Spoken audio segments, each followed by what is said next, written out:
Hello, good morning to all of you. और आज का जो हमारा टॉपिक है वो है मध्य प्रदेश की जलवायु। और क्लाइमेट जो है टॉपिक है वो हम प्रीवियस वीडियोस में कवर कर चुके हैं। इंडिया का क्लाइमेट और मॉनसून आप जाकर उसको रेफ़र कर सकते हैं। तो शॉर्ट इंट्रो में अगर क्लाइमेट को समझाएं तो क्लाइमेट एक कैसा फिनोमेना है। तो पहले इंग्लिश में बताऊंगा कि climate is an average weather condition which includes rainfall, temperature and winds over a long period of 50 years और मोर। तो वहीं अगर हिंदी में बात करें सिंपल शब्दों में, तो किसी क्षेत्र विशेष पर पाई जाने वाली वर्षा, वहाँ का टेम्परेचर डिस्ट्रीब्यूशन और वहाँ पर चलने वाली पवनें या वायु, तो उसी के लॉन्ग टर्म जो किसी क्षेत्र विशेष में जो चेंज आता है वो ही क्लाइमेट कहलाता है।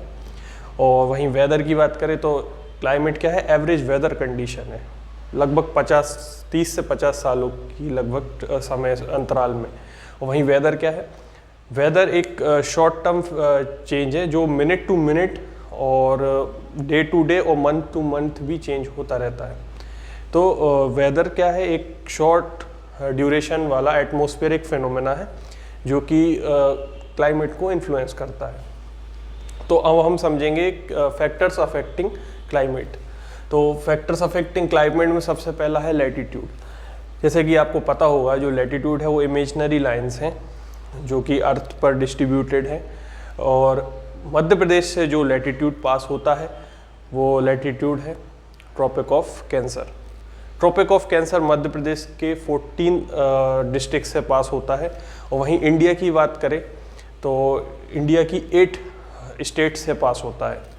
तो मध्य प्रदेश को ट्रॉपिक ऑफ कैंसर बिल्कुल बीचों बीच से डिवाइड करता है, जिसके वजह से इसका जो क्लाइमेट है वो काफ़ी ज़्यादा इन्फ्लुएंस होता है। आपको कमेंट में लिखना है कि वह कौन सी रिवर है मध्य प्रदेश की जो ट्रॉपिक ऑफ कैंसर को 2 बार काटती है। वहीं अगर इंडिया की बात करें या वर्ल्ड की बात करें, आपको सारे ही जो क्वेश्चन हैं इनके आंसर देने हैं यदि आपको पता है, नहीं तो मैं आपको बताऊंगा आंसर। तो पहला जो फैक्टर अफेक्टिंग है वो है लैटिट्यूड। दूसरा है डिस्टेंस फ्रॉम द सी।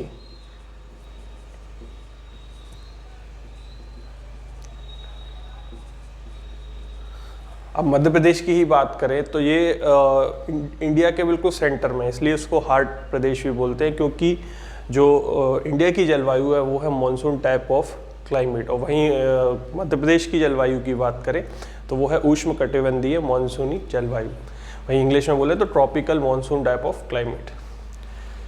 तो समुद्र तल से जो दूरी है या डिस्टेंस फ्रॉम द सी है वो कैसे इन्फ्लुएंस करती है, जो रेन बेयरिंग क्लाउड्स होते हैं जो विंड्स के द्वारा लाए जाते हैं, तो जैसे जैसे वो आगे बढ़ते जाते हैं उनकी जो रेन बेयरिंग कैपेसिटी है वो कम होती जाती है। तो मध्य प्रदेश में जो 2 ब्रांचेस हैं जिनसे रेनफॉल होती है, पहली तो जैसे आप इसको कंसिडर कर लीजिए मध्य प्रदेश है और इंडिया का मैप है, तो यहाँ पर दूर है अरेबियन सी और यहाँ पर है बे ऑफ बंगाल। तो जिन 2 ब्रांचेस से मध्य प्रदेश में रेनफॉल होती है वो है अरेबियन सी ब्रांच और बे ऑफ बंगाल ब्रांच।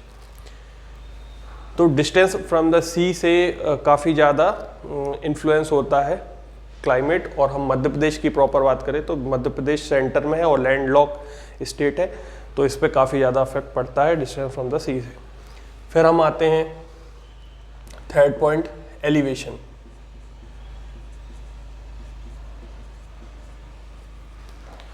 एलिवेशन से भी जो क्लाइमेट है मध्य प्रदेश का वो काफ़ी ज़्यादा अफेक्ट होता है। जैसे कि हम बात करें जो सबसे ऊंची चोटी है मध्य प्रदेश की वो है धूपगढ़ जो कि 1350 मीटर है। वहीं हम उत्तर में बात करें तो जो सबसे ऊंची चोटी है वो है सिद्ध बाबा जो कि 1172 है। तो हमें इससे क्या समझ आता है कि जो मध्य प्रदेश का निचला भाग है वो ऊंचा है और वहीं ऊपर जाते जाते वो छोटा है। तो जो एलिवेशन है वो काफ़ी इम्पोर्टेंट रोल प्ले करता है फैक्टर्स अफेक्टिंग में क्लाइमेट के। फिर जो चौथा पॉइंट है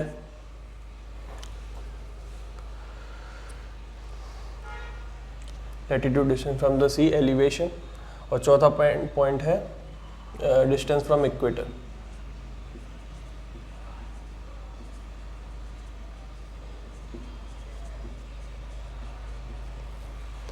जैसा कि हमें पता है जो इक्वेटर है, इक्वेटर पे जो सन रेस हैं या रेडिएशन है वो साल में 2 बार पड़ती है, जिसको हम इक्विनॉक्स की कंडीशन बोलते हैं। और इक्वेटर जहाँ जहाँ सन का जो मूवमेंट होता है और उसी के साथ चलता है ITCZ, इंटरट्रॉपिकल कन्वर्जेंस जोन। तो जब सन का नॉर्थवर्ड मूवमेंट होता है और मार्च तक आते आते 21 और जून तक आते आते जब वो नॉर्दर्न मोस्ट पोजीशन पे होता है अपनी 23.5 डिग्री पर, तो ITCZ का मूवमेंट भी होता है। और ITCZ कहाँ पहुँच जाता है, गंगा प्लेन्स में, और वहाँ पर लो प्रेशर क्रिएट करता है। तो इक्वेटर पे ही जो जोन है वो लो प्रेशर जोन बनता है, और इक्वेटर बेल्ट को ही हम बोलते हैं इक्वेटोरियल लो प्रेशर बेल्ट। वहीं हम ऊपर जाते हैं तो वो हाई प्रेशर बेल्ट बन जाता है, क्योंकि जो विंड का मूवमेंट है वो कैसा होता है, high pressure to low pressure. जैसे अगर आपको समझाएं तो ये इक्वेटर है, यहाँ बन रहा है लो प्रेशर बेल्ट, और वहीं यहाँ पर बात करें जो 23.5 है,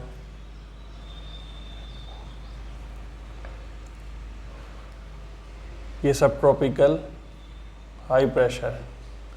तो होता क्या है, जब सन का मूवमेंट होता है तो सन नॉर्थवर्ड मूवमेंट करता है, तो ये इक्वेटर पे जो ITCZ है जो क्लाइमेट को इन्फ्लुएंस कर रहा है, इसका मूवमेंट भी होता है और ये यहाँ पर आ जाता है, जिसके वजह से जो गंगा प्लेन्स वाला एरिया है, इक्वेटर जैसी कंडीशन वहाँ बन जाती है और लो प्रेशर होता है, जिसके वजह से जो मध्य प्रदेश का पे रेनफॉल होती है वो काफ़ी ज़्यादा इन्फ्लुएंस होती है। फिर जो 5वां पॉइंट है वो है वेजिटेशन।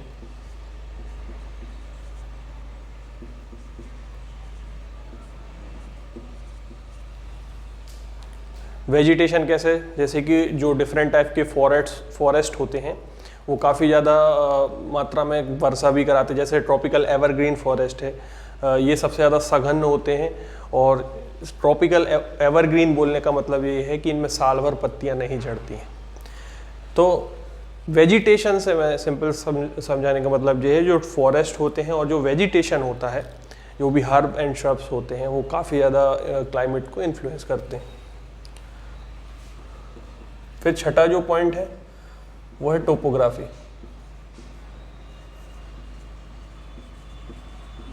टोपोग्राफी कैसे कर सकती है, जैसे कि हम बात करें मालवा रीजन की, तो मालवा रीजन में सम जलवायु पाई जाती है, मींस इक्वेटेबल टाइप ऑफ क्लाइमेट पाया जाता है, जो कि साल भर एक सा क्लाइमेट रहता है। इसलिए फाहियान जो हिस्टोरियन थे, तो जो चंद्रगुप्त विक्रमादित्य के दरबार में आए थे, उन्होंने बोला था जो मालवा की जो जलवायु है वो विश्व की सर्वश्रेष्ठ जलवायु में से एक है। वहीं हम नॉर्दर्न प्लेन्स की बात करें तो यहाँ पर बहुत अधिक गर्मी पड़ती है और वहीं उतनी ही अधिक ठंड पड़ती है। क्यों? क्योंकि ये थोड़ा पथरीला इलाका है।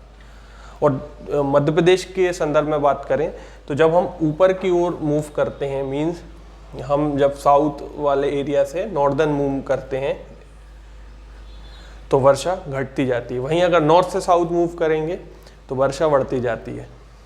और वहीं हम अगर ईस्ट टू वेस्ट मूव करेंगे, ये ईस्ट है और ये वेस्ट है, तो जब हम ईस्ट से वेस्ट मूव करेंगे तब भी वर्षा घटती है, और वहीं वेस्ट टू ईस्ट मूव करेंगे तब वर्षा की मात्रा बढ़ती है।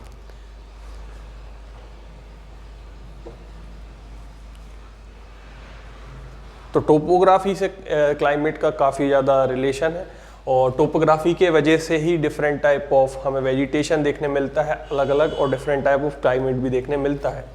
जैसे मालवा में सम जलवायु वाला क्षेत्र है, वहीं नॉर्दर्न प्लेन्स में कॉन्टिनेंटल टाइप ऑफ क्लाइमेट देखने को मिलता है। तो जो टोपोग्राफी है वो भी काफ़ी ज़्यादा अफेक्ट करता है। तो ये थे हमारे फैक्टर्स इन्फ्लुएंसिंग क्लाइमेट।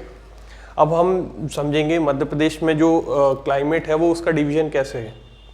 तो कभी भी आपको अगर मेंस में भी लिखना है, प्रीलिम्स के हिसाब से तो हमें सीधा याद कर लेना है, मेंस के हिसाब से अगर सीधा आए कि मध्य प्रदेश की जलवायु को एक्सप्लेन करें तो सबसे पहले तो हमें डायग्राम पता होना चाहिए, और डायग्राम में भी 4 जो रीजन्स हैं इंपॉर्टेंट, उनको डिवाइड कर लेना है।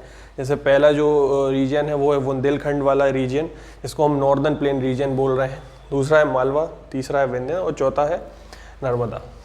तो यहाँ पर इस वाले रीजन में कॉन्टिनेंटल टाइप ऑफ क्लाइमेट पाया जाता है।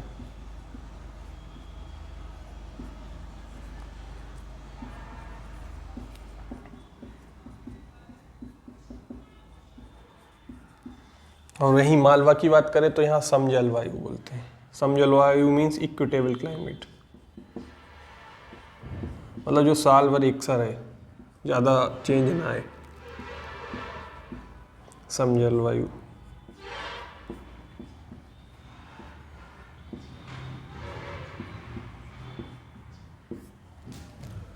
तो ये दो काफ़ी इम्पोर्टेंट रीजन्स हैं। तो नॉर्दर्न प्लेन्स में जो चेंज आते हैं जो सीजन्स में, तो समर जो सीजन्स होते हैं जिसको हम ग्रीष्म बोलते हैं, ये ज़्यादा गर्म होते हैं, और विंटर में मोर कोल्ड, ज़्यादा ठंडे होते हैं। मीन्स जो नॉर्दर्न प्लेन्स वाला रीजन है यहाँ पर ज़्यादा गर्मी भी पड़ेगी और ज़्यादा ठंड भी पड़ेगी। वहीं हम विंध्यन रीजन की बात करें तो यहाँ पर ज़्यादा कम गर्मी पड़ती है, मॉडरेट हॉट,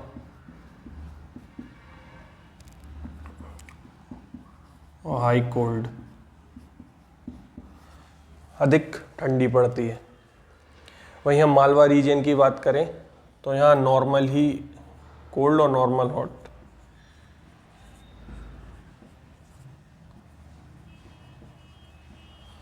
और ये दो सीजन जिनकी हम बात कर रहे हैं वो, जैसे कि ये समर सीजन की बात है और ये विंटर सीजन की।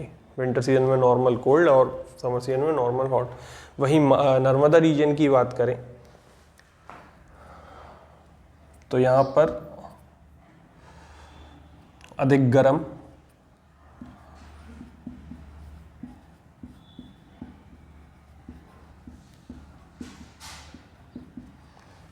और लेस कोल्ड। ये है हमारा डिवीज़न, और जो कि इस टाइप के विंटर और समर देखने को मिलते हैं हमें पूरे मध्य प्रदेश के रीजन में। मध्य प्रदेश में 3 प्रकार की जो वो है सीजन्स हैं, जैसे कि पहला है समर, जिसको हम अगर स्पेशल शब्दों में बोलें तो यूनाला है। विंटर जिसको बोलते हैं सियाला। और थर्ड है रेनी, जो कि मोस्ट इम्पॉर्टेंट है, इसी की वजह से हम मॉनसून टाइप ऑफ क्लाइमेट है, इसको वर्षा बोलते हैं, वर्षा ऋतु।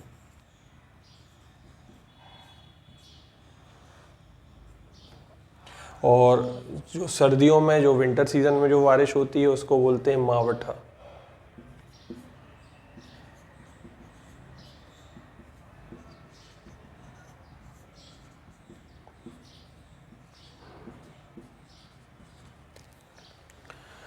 तो विंटर जो रेनफॉल है उसको बोलते हैं मावठा।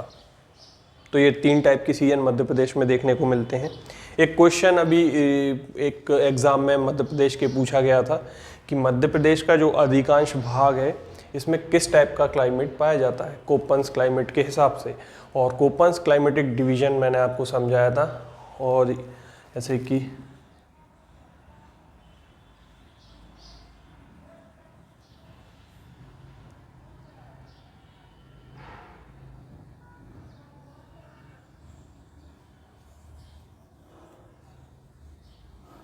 ये है इंडिया। तो मैंने बताया था जो CWG वाला क्लाइमेट है ये इस वाले क्षेत्र में पाया जाता है। और CWG का मतलब क्या है? Monsoon type with short winter season, नहीं sorry, dry winter season. Monsoon type with dry winter season.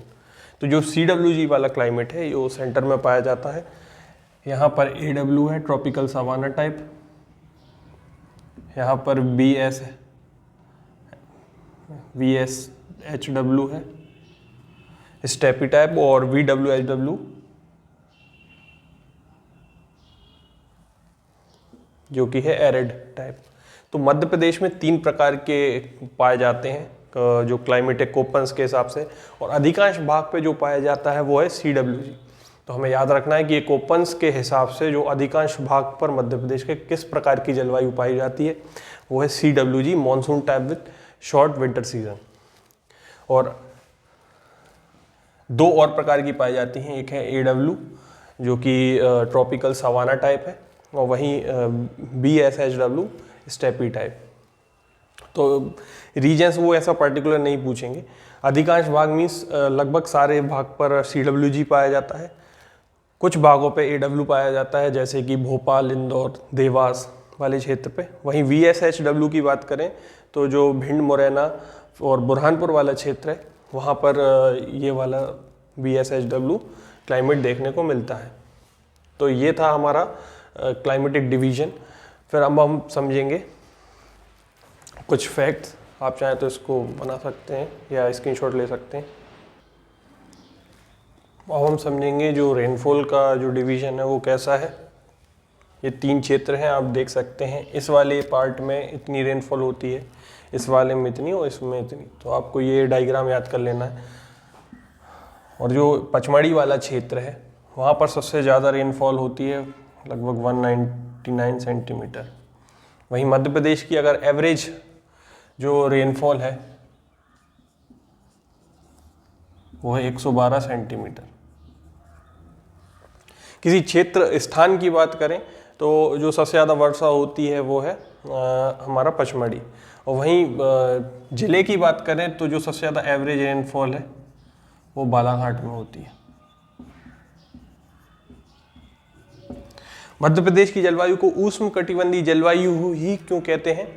क्योंकि जो मध्य प्रदेश की जलवायु है वो इन्फ्लुएंस होती है साउथ वेस्ट मानसून से। साउथ वेस्ट मानसून जो कि केरल से 1 जून से स्टार्ट होते हुए 15 जून तक मध्य प्रदेश तक आ पाता है।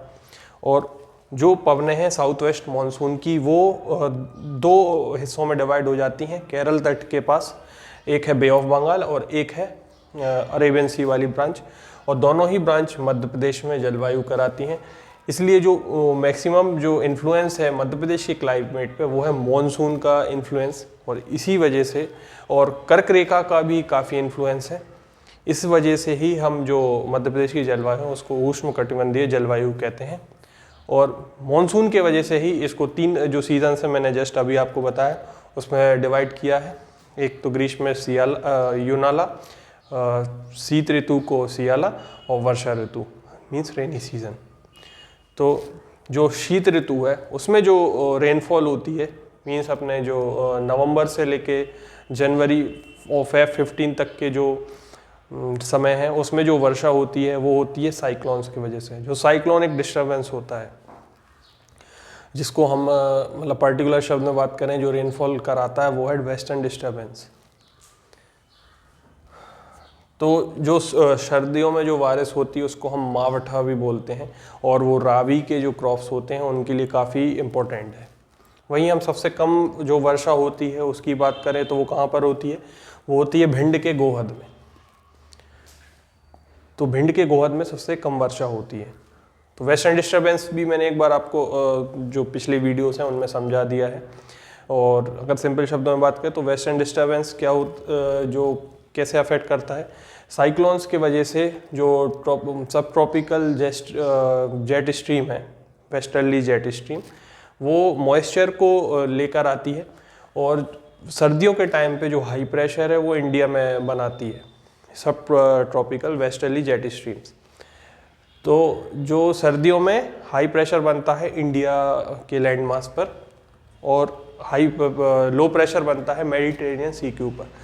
तो ये जो हाई विंड वेलोसिटी जो वेलोसिटी विंड्स होती है ये मॉइस्चर कैरी करती हैं मेडिटेरेनियन सी से, और वर्षा कहाँ आके कराती हैं? और आके सीधा टकराती हैं हिमालय से, जिसके वजह से ये इनका मूवमेंट इंडिया की तरफ होता है और इंडिया में ये वर्षा कराती हैं, और ये राबी क्रॉप्स के लिए काफ़ी अच्छी रहती है। तो ये था हमारा क्लाइमेट और रेनफॉल। मैंने इम्पोर्टेंट फैक्ट्स भी आपको बता दिए हैं। तो ये था हमारा क्लाइमेट। कुछ इम्पोर्टेंट फैक्ट्स हैं जो मैं आपको बताना चाहूँगा, जैसे कि जो ऋतु वेधशाला है जो कि Raja Ramanna centre of advance technology है उसके क्लोज में ही स्थित है। तो जो ऋतु वेधशाला है वो कहाँ पर है? जो आर कैट जिसको पता है वो समझ जाएगा कि ऋतु वेधशाला कहाँ है। तो आर कैट जो राजा रमन्ना सेंटर है वो कहाँ पर है? इंदौर में। और ये राजा रमन्ना जो सेंटर है वो कब बना था? 19 फ़रवरी 1984 को। और वहीं पर है ऋतु वेधशाला।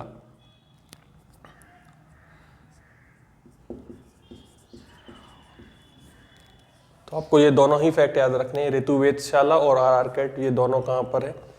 ये है इंदौर में। वहीं हम जो राजा जयसिंह थे, सवाई जयसिंह, उन्होंने एक वेधशाला बनवाई थी जो कि उज्जैन में है, जिसको हम बोलते हैं जंतर मंतर। आपको ये फैक्ट भी याद रखना है। वहीं हम अगर हाईएस्ट रिकॉर्डेड जो टेम्परेचर है वो कहाँ पर रिकॉर्ड किया गया है? वो है गंजवासोदा में। फिर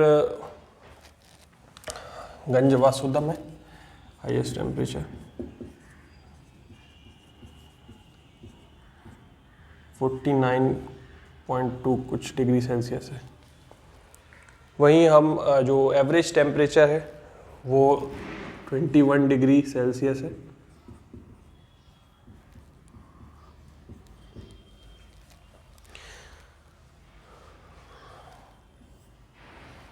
और यदि सीजन्स भी कई बार पूछ लेते हैं कि अगर ये पूछ लिया जाए कि सेकेंड रेनी सीजन कब से स्टार्ट होता है, तो सितंबर से नवंबर के बीच,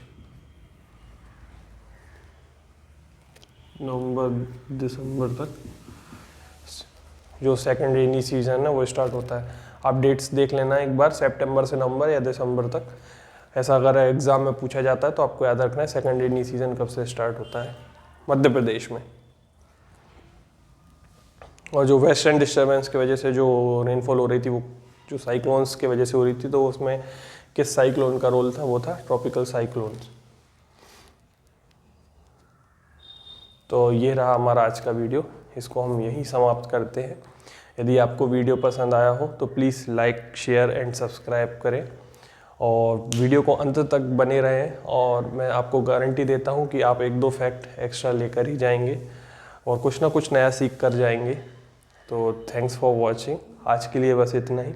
हम नेक्स्ट जो टॉपिक है उसमें कवर करेंगे मध्य प्रदेश की नदियाँ और जितने भी प्रोजेक्ट्स उन नदियाँ पर चल रहे हैं, तो उन सभी को हम अच्छे से डिटेल में समझेंगे। Thank you.